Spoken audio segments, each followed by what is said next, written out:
이번 2번 했기 때문에 자신 있습니다. 잠시 후 PPAT가 시작됩니다. 봉투에 담긴 시험지를 꺼내 문제를 풀어주세요. 다음 선거운동에 해당하는 것은? 너무 쉽네요, 이거는. 선거 운동을 하는 이제 후보자들한테 되게 예민한 문제이기 때문에 3번인 것 같은데요? 3번 아닌가요? 저는 1번 했습니다. 아 진짜요? 저 답이 다른데 저 3번 했습니다. 틀렸군요. 다음 상황을 바르게 표현하지 않은 것은? 삼성 입사 문제 이런 거 같네요. 2번이요. 2번. 2번. 네, 저도 다음 중 북한 체제 특성에 대해 잘못 이해하고 있는 사람은? 저는 오히려 이건 쉬운 것 같은데요. 그래놓고 틀리면 이것도 4번이요. 3번인데? 하나, 둘, 셋, 3번. 영상에서 봤던 내용이어가지고 이건 정확하게 기억이 나는 것 같습니다. 지방자치사무로 처리할 수 있는 일과 처리할 수 없는 일이 있다. 다음 중 지방자치단체가 처리할 수 있는 사무를 말하는 사람은? 4번이요. 4번. 지방자치를 풀뿌리 민주주의라고 합니다. 주민이 참여하는 제도에 대해 잘못 설명한 사람은? 지방자치 사무 같은 경우는 현직 구의원이다 보니까 익숙하고. 저는 2번. 답은 3번 같은데요? 3번. 전 3번. 와 이거 공부 열심히 해야겠는데요. 이거. 여러분은 어떻게 보셨나요? 바로 이게 4월 17일 치러질 국민의힘 공직후보자 기초자격시험 PPAT의 예상 문제 중 5문제입니다. 국민의힘 광역기초의원으로 출마하려면 반드시 응시해야 하는 시험입니다. 평가는 절대평가로 이뤄지고 지역구에 출마하는 광역기초의원 후보자들은 시험 성적에 비례해 가산점을 받습니다. 다만 장애가 있는 등의 예외 상황의 경우 점수와 상관없이 10% 가산점을 받을 수 있습니다. 비례대표의 경우 광역의원은 70점 이상, 기초의원은 60점 이상을 받아야 공천심사를 받을 수 있습니다. 이 시험은 이준석 국민의힘 당대표가 당대표에 출마하며 공약한 내용인데요. 정당 역사상 지방선거에 후보를 공천하면서 자격시험을 치르는 것은 이번이 처음입니다. 생각보다 좀 어렵네요. 수능 같다는 느낌. 이준석 대표도 이 PPAT 도입했을 때 엑셀도 제대로 다루지 못하는 분들께서 지역의회를 조금 이끌어가는 게 말이 되느냐. 대부분 국민들이 갖고 있는 시각이 일단 공천 제도가 미흡하다.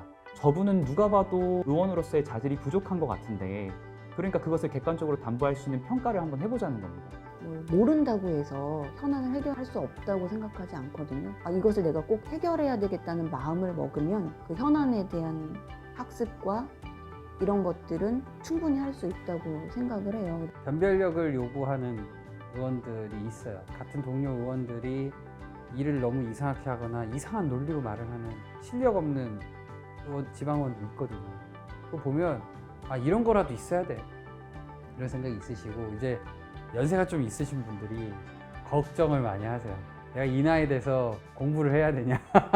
소라 후보님께서는 그 조직을 아마 안 갖고 계실 것 같은데 저도 뭐 그렇고 저희들은 그럼 설 자리가 없습니다. 어느 정도 정책적인 능력도 있고 지방에서 이렇게 활동해온 역량은 갖추고 있음에도 불구하고 당에 헌신하지 못했다면 그럼 언제 사회활동하고 언제 돈 모아서 선거에 나갈 수 있는 치를 수 있는 돈을 마련하고 기성정치인분들한테 대적할 수 있는 그런 상황이 되지 않는 상황이기 때문에 이런 최소한의 지표라도 마련해서 평가하겠다라는 게 국민의힘의 지금 평가 방식인 거고 기본적으로 정치라는 것은 이제 조직을 하고 계속적으로 키워나가고 이런 것들이 이제 기본적인 정치 활동인 것인데 이런 것들을 무조건 이제 다 배제를 하고 혁신이다? 이렇게 말하는 것이 과연 옳은 것인가? 북한 체제의 특성에 대한 부분이 어렵다기보다는 이건 좀 가치관의 문제도 좀 포함되어 있고 또 자료에 대한 우리가 좀 접근이 좀 안 되다 보니까 이것이 꼭 객관식으로 이렇게 평가돼야 될 문제인가라는 생각은 좀 들었어요. 지금의 기초의회에 조금 문제도 있다고 생각을 해요. 국회의원 같은 경우에는 거기에 정책을 보좌하는 이제 9명의 보좌진들이 이렇게 충실하게 서포트를 해가지고서는 의정활동에만 이제 충실을 하면 되는데, 기초의원 같은 경우에는 오롯이 한 명이 다 책임져야 되는 형태? 조사관이 기초의원한테도 붙어서 의원들이 정말 대의를 할 수 있고 갈등 조정 역할에만 충실할 수 있다면은 이런 시험이 필요한가? 그 다른 당 후보들은 공천이 확정되면 가번, 앞번호를 받으면 거의 이제 100% 당선이 돼요. 작은 정당들 같은 경우에는 공천이 된다고 해서 당선이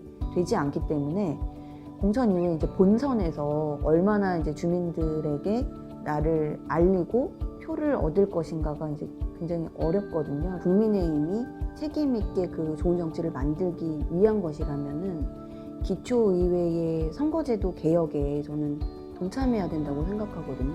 다양한 정당이 기초의회에 들어갈 때 기초의회가 변화할 수 있다라고 생각합니다. 정당 입장에서는 최선을 다해서 이런 혁신을, 공천을 위한 혁신, 이게 PPAT가 이제 현재 국민의힘에서는 내놓는 그런 시스템적인 부분인 거고, 그럼에도 불구하고 이상한 후보를 추천할 수 있어요.